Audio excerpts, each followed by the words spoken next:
Nyways. Back in 2015, I was 16 years old, on holidays with my family in the southern part of Italy in a city called Tropea.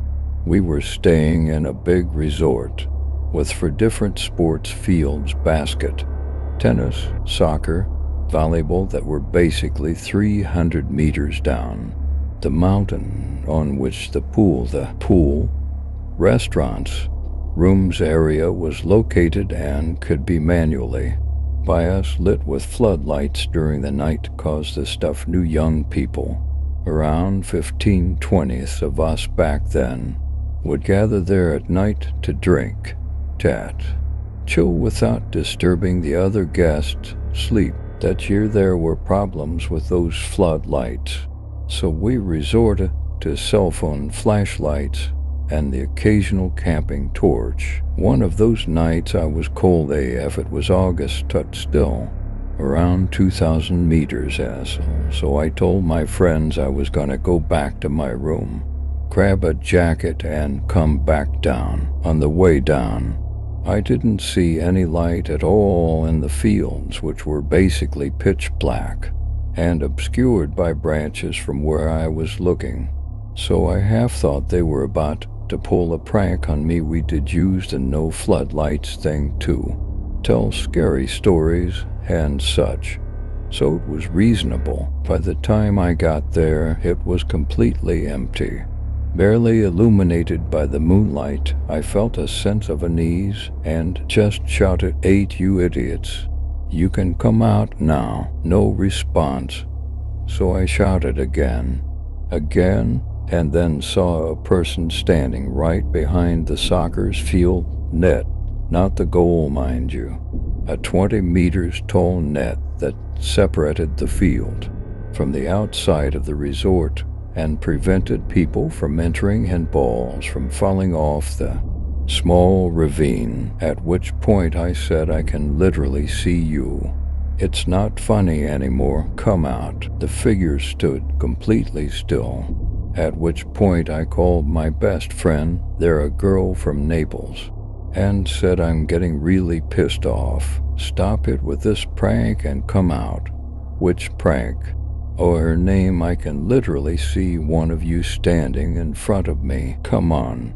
We're all up here near the pool." My blood froze. I knew she was serious cause she felt my agitation and wasn't the type of person to drag this kind of things on. So I just asked them all to get down as fast as they could and close the call. Fight or flight kicked in.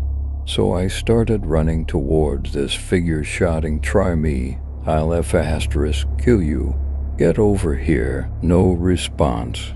But once I got barely close enough for my phone's torch to make out the human shape a bit better, that thing bolted. Now, why did I say thing and not man? Cause it did not run, walked, but it walked at like 5x animation speed, if that makes sense. I froze again, lit up a cigarette, and sat on one of the lawn chairs we brought there, where my friends found me literally shaking and a little in shock. To this day I have zero clue what could look like a human, walk like a human would, but at twice the speed of a human running. To this day I have zero clue what could look like a human, walk like a human would, but at twice the speed of a human running.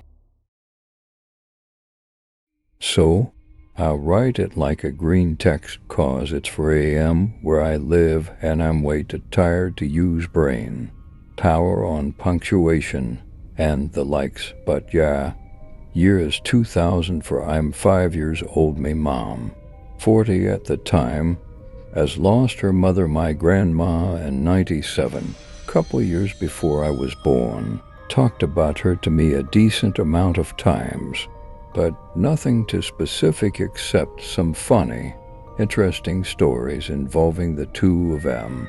One day out of nowhere she pulls out a pouch of sorts, either one for corns or for makeup, no clue, and TBH, don't really remember either way. Hey, smell this. Does this smell familiar to you? Said half-jokingly. Years later found out she believes in past lives and such. Without missing one bit I go, of course. This is the perfume Grandma's name used. Dad looks at me from the other side of the room.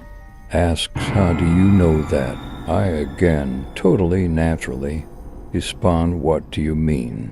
I remember it never really talked about it ever again. Nothing similar ever happened to me again. So, considering I'm highly skeptical of everything paranormal and being 100% sure, I couldn't have any idea this pouch could belong to her, smell like the perfume she used. What was that? Sheer luck and intuition.